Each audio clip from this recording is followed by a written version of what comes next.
Welcome to 1407 Gray Market Lane. This is the living memory of the X-Men. Don't let anyone tell you different. All right.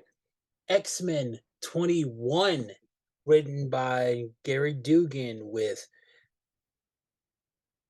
Stefano Caselli on the as the artist and Federico Belli as the color artist.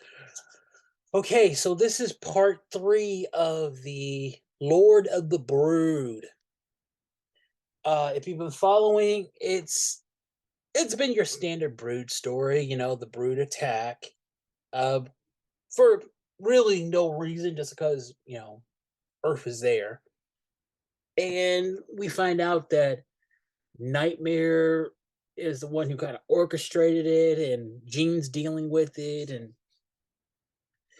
just Jean likes. Oh, but all right. For again, the beginning of the story, we get this little quotable. Like normally, I don't go deal with the quotables, but this is something that Cyclops said that I really kind of agree with.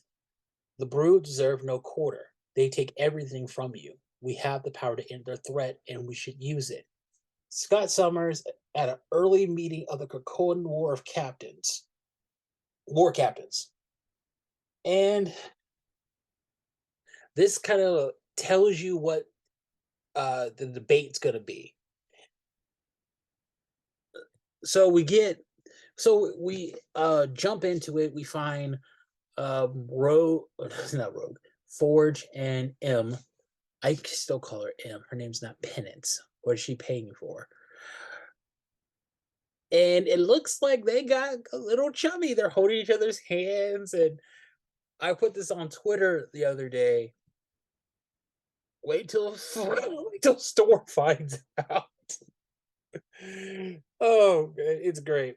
Then we continue on with the battle with Nightmare and Jean, and Jean just kind of mollywops him. And it's really funny how Nightmare is becoming just like an annoyance for Jean, a personal enemy of Jean. I love it. I really like it. And Nightmare's just talking shit like, "Oh, y'all don't worry, y'all shit about to fall apart really soon." Ha ha ha ha ha. And she's like, "Oh God, just shut up." Uh Magic, along with Brew, join Jean. They meet up with the rest of the X-Men, who are in space after performing a rescue mission on another world. It's Cyclops, Firestar, Iceman, with on the bridge with Sync and Talon watching over the survivors. And it looks like a solid win, but like with all things of the Brew, it's never that simple. All the survivors apparently, they basically just like they had they went alien on, and it gets really bad. And Cyclops, he's kind of like, what, like, and the X-Men just kind of jump into action. Like all of the survivors are dead when the Brood take over, and it's bad. It's really bad. Like Sync, actually, he uses his muscle memory of his powers, and it's a lot recalls Polaris's, and basically breaks down the ship with all the Brood on it, by all the metal parts, and then just put it back together. That is really cool. Really cool. It's bad. Like it's kind of harrowing because like they worked so hard to get everybody out, and they thought they did, and it didn't happen. And the only survivor to have made it out is Corsair, because he had the operation to remove it, and it's rough. Then we get this little data page of the War Council, Bishop, Cyclops, Magic, and Psylocke, and they're talking about what do we do about the brood. If you read it, here's the thing: I don't think Bishop is wrong. He's using his imagination. He's not being like, "Oh, we can just do this and do this." Like, let's go bigger. And I don't like the fact that he was shamed for having an imagination.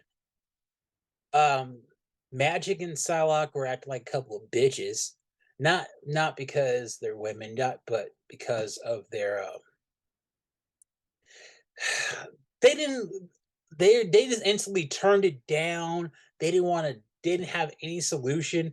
Magic's like, well, if anything goes down, just call me. You know where I'm at. And I'm like, but that's not the point. Like Magic and Psylocke.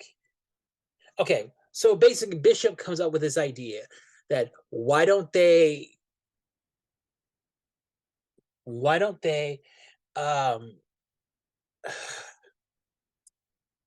come on like why don't they clone a body of Wanda, but without getting the mind, use her powers to just eliminate the brood. It's not a bad idea. It's genocidal, but like, hey, whatever. Like if they didn't like it, workshop it. Talk about it. I can see why Xavier never came to some of his students with some ideas because they're just gonna say, no, no, that's the wrong thing to do. But they don't have anything else because the brood are a threat. And Cyclops Cyclops wasn't wrong, Bishop wasn't wrong, Mystique, no, I mean Magic and Psylocke were wrong. They didn't have anything, which is why they need to have 5 people on the council, not on the war captains, just so this doesn't happen. And why does it seem like the women are against doing this, but they have nothing? Nothing. Like Ileana's an action junkie. She just wants to be in a fight. She doesn't want to get contain the thread. She just wants to be in the fight. Same thing with Psylocke. Kind of, and also I don't like the fact they called Bishop Beast or Dark Beast just because he had that idea. It's not cool. It's kind of shameful. I don't like it. So, you know, da da da. Cyclops tells um the oncoming his wife, his oncoming wife, Magic, Forge, Monet, and Brew say like, we gotta take out the brood. Brew's like, no, you can't. And this is now we're in the deep philosophical discussion. Jean's like, no, we should not kill the brood. It's not his fault. That like Psycho's like, what about the people who just were murdered by the brood? The brood have always been a problem. But because they're so far in space, you don't really deal with them. You don't see them that often, which is weird. But and then Jean tries to bully, and then like yeah, Jean comes in tries to bully him by taking off Scott's visor so he can look in the eye. And what I like about Scott, he's not afraid of his wife. He's like, yeah, killing the brood is not a bad idea.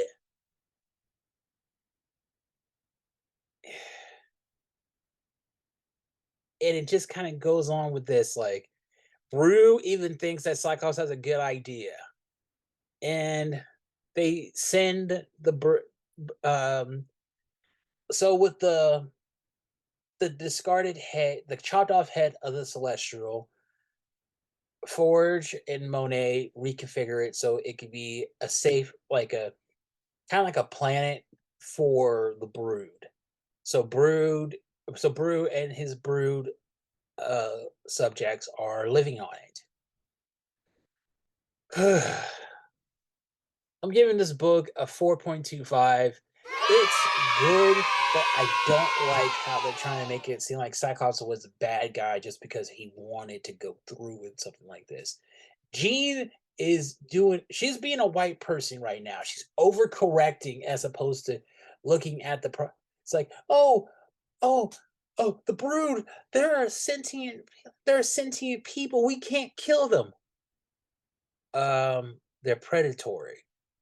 You're basically saying, "Let's have a bunch of mosquitoes, like a brand of mosquitoes that can kill everybody around, but just because you don't like the idea of wiping them out because you did in the first, you did first and you didn't like it. Shut up, Gene." It's 1407 Great Molecule. But I'll see you soon.